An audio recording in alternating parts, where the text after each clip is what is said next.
سلامونه دوستانو زموږ چینل ته بیا ښه راغلاست. الله دې وکړي چې روغ جوړ اوسیږئ او الله مو عبادتونه روزې قبول منظور کړه.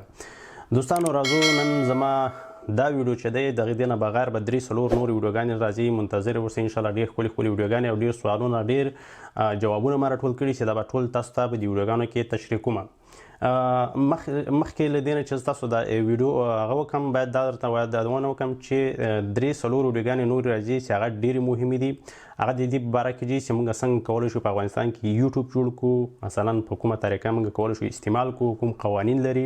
دویم په افغانستان کې څنګه کولی شو موږ ایډسنس کولاو کړو، په څه طریقه کولی شو ایډسنس نه مثلا موږ خپله په هماغه جیمیل چې په افغانستان کې موږ استعمالو په څه طریقه استعمال کړو. دریم چې څه رقم موږ کولی شو د بینک اکاونټ مثلا د ایډسنس سره کنیکټ کړو، کوم بینک د ایډسنس سره کنیکټ کیږي. په دې کې به انشاءالله را روانه کې زه ویډیوګانې جوړوم. خو نن چې دا ډېره مهمه ویډیو ده او ډېرو خلکو پوښتنې مانه کړي دي او ډېر خلک له مشکلات سره مخ شوي دي او آینده کې شاید تاسو هم سره مخ شئ. نو ما غوښتل چې دا ویډیو جوړه کړم. دوستانو که زموږ چینل ته نوي راغلي نو حتما زموږ چینل سره لایک سبسکرایب کړئ او که ویډیو شیر او لایک کړئ هېڅ کمای به پیرا نه شي او زموږ دپاره به ډېر د ویاړ ځای. او دوستانو زه اوس دا وایم چې زیاتره دوستانو اکاونټونه جوړ کړي دي په اروپا په اسیا ډېرو ملکو کې ما سره کانټیکټ لري او دوی ما ته وایي چې یاره موږ اوس یوټیوب چینل جوړ کړی دا، مثال فیسبوک هم جوړ کړی دا، انسټاګرام هم جوړ کړی دا. دومره شیزو ته موږ رسېدلي دي هماغه کوم اعلانات چې دي دا نه پرې راځي. د کمپنۍ والا موږ ته نه خوشي کوي چې دا څه وجه لري. نو بیا زه هغوی سره ډېر مثلا بحث کوم، مثلا خبرې ورسره کوم. بعد له هغې نه بیا ورته وایم چې ته ما ته د جیمیل راولېږه چې جیمیل دې پسې نوم د فیسبوک ایمیل دې راولېږه، د ګوګل ایډسنس دې پسې نوم جوړ کړی دا، ورځ تاریخ پیدایش چیرته جوړ کړي دي. دا شیزونه چې پوښتنه زه په ترې وکړم نو هر څه یې ګډوډ. فیسبوک کې یو نوم وي، جیمیل کې بل نوم وي، ګوګل ایډسنس کې بل نوم وي، بانک اکاونټ یې بل شی، آی ډي کارډ کې بل شی، تذکره کې مثلا بل څه نوم وي. نو یو هم سره سړی نه خوري. نمبر یې یو پکې ورکړی هغه ته ورک وي، بل ورسره یې وایي دا نمبر راسره ده، بل ما مخکینه کې ورکړی هغه رانه ورک دی. څو شیزونه ډېر مهم دي دا باید تاسو په یاد وساتئ. اولنۍ د پیدایش ورځ، پیدایش ورځ، میاشت، کال. د ټول نه مهم سوال چې دا موږ تاسو نه لرو په انټرنیشنلي نړۍ کې چې دا ډېر مهم ده چې پیدایش ورځ، میاشت، کال دا باید ستا معلوم وي. که یې نه لرئ ځان ته یې معلوم کړئ.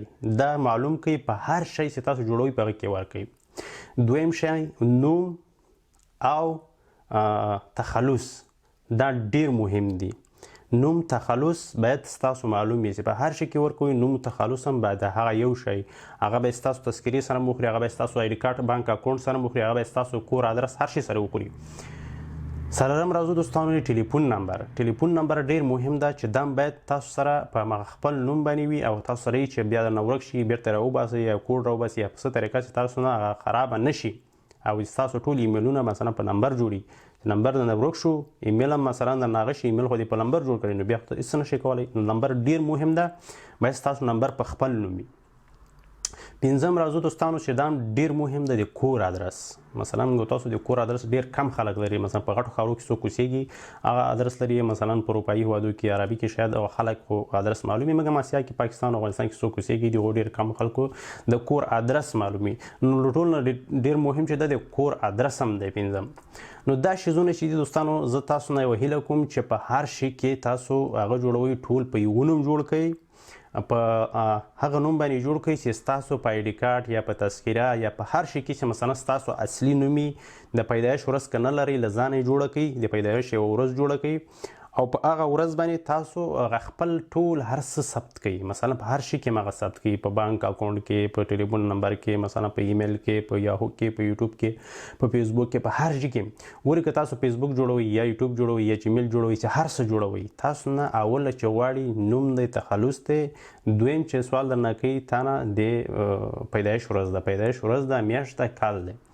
دا موږ تاسو ډېر عادي نیسو، صرف کال موږ تاسو مهم نیسو، پیدایش ورځ میاشت نه نیسو. دا ډېر مهم ده. نن سبا په دې دور کې چې دی په انټرنیشنل نړۍ کې چې دی مثلا دا ډېر مهم دی چې پیدایش ورځ او میاشت دا باید تاسو ولرئ. که ونه لرئ نو تاسو نشئ کولی په یو ځای کې هسې له ځانه یو شی ورکړئ، هغه بیا تاسو نه ویریږي. نو تاسو کولی شئ یو ورځ که تاسو ته چا زیاتره خلکو خو معلوم دي خو زیاتره خلکو نه دي معلوم. موږ افغانستان کې جنګ مثلا ډېر هغه تېر شوی دی، ډېر خلکو د خپل پیدایش ورځ مثلا میاشت نه ده معلومه.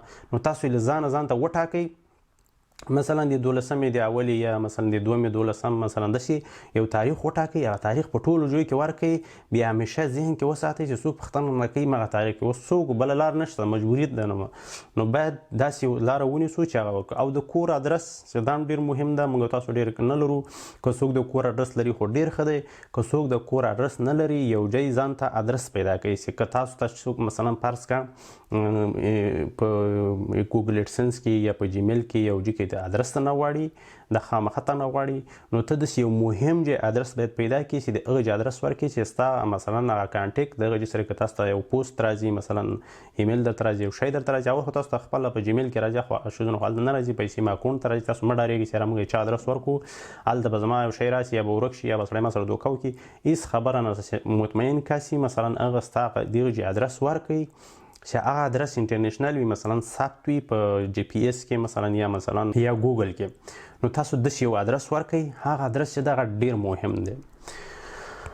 نو دوستانو تاسو نه ډیره هیله کوم چې دا کار وکړئ. که تاسو کوم چینل جوړ کړی وي او نوم یې نه درته معلوم، تاریخ یې نه درته معلوم، مثال د پیدایش ورځ هم نه پکې معلومه، ایمیل هم صحیح نه وي، یو ایمیل هم په بل شی، د آی ډي کارت هم مثلا په یو نومي، بانک اکاونټ هم په بل نومي، جیمیل هم په بل نومي، هر څه په بل نومي، تاریخ هم فرق کوي، نمبر هم پکې بل اچولي، هغه درنه ورک کړي. هغې دا تاسو ګوره، زه تاسو ته یو خبره کوم، هسې زحمت باسئ، تاسو هیڅ شی هم نشئ کولی. که تاسو غواړئ چې آینده کې یو ښه چینل ولرئ، مثلا بغیر د چینل نه ډېر شیزونه دي، مثلا دا ډېر مهم ده نن سبا چې تاسو د پیدایش ورځ، که تاسو ته شخصي ځان ته یو فیسبوک هم جوړوئ یا مثلا یو جیمیل جوړوئ، واتساپ جوړوئ، انسټاګرام جوړوئ، یو شی جوړوئ، نو دا آینده کې ته نشئ کولی چې مثلا هر دفعه نوی جوړ کړي هغه درنه ډیلیټ شي یا بند شي. نو تاسو نو ټول نه مهم چې دی همدغه د پیدایش ورځ ده، میاشت دی، مثال د کور اډرس دی او ټلیفون نمبر دی، تخلص دی، په تذکره کې چې ستا کوم نوم وي، بینک اکاونټ، په بینک اکاونټ کې باید ستا هماغه نوم وي. نو دې شیزو ته تاسو باید ډېر پاملرنه وکړئ چې دا شیزونه ډېر مهم دي او ډېر خلک پکې بند راغلي او شاید تاسو ته هم کوم ته داسې یو مشکلات وي. نو هیله ده چې دا رفع کړئ او آینده کې داسې شیزونه خپله ځان ته انتخاب کړئ چې ستاسو کاروبار یا خپل مشکلات هم پرې رفع شي. بس نور دوستانو که کوم سوال او پوښتنه لرئ حتما لاندې کمنټ کې ولیکئ دوستانو. او نور 3-4 آینده کې زه ویډیوګانې درته لرم، ډېر ښایسته ښایسته ویډیوګانې دي انشاءالله. هغه ویډیوګانې دې باره کې دي چې څنګه موږ کولی شو مثلا په افغانستان کې یوټیوب چینل جوړ کړو، یا مثلا جیمیل جوړ کړو، ګوګل اډسنس جوړ کړو، او په کوم هغه بدې ما ډېر معلومات راټول کړي دي انشاءالله، زه به تاسو سره تشریح کوم. او د فیسبوک باره کې یو ویډیو درته جوړوم چې فیسبوک باره کې هم نوي معلومات ما راټول کړي دي انشاءالله، دې باره کې هم زه یوه ښه ویډیو درته جوړه کړم. او بس همدومره دوستانو، الله دې وکړي چې ښکلی اختر ولرئ او انشاءالله بعد له اختره به ښکلې ښکلې ویډیوګانې در سره شریکوم. او تر بلې ویډیو هم په الله سپارم دوستانو.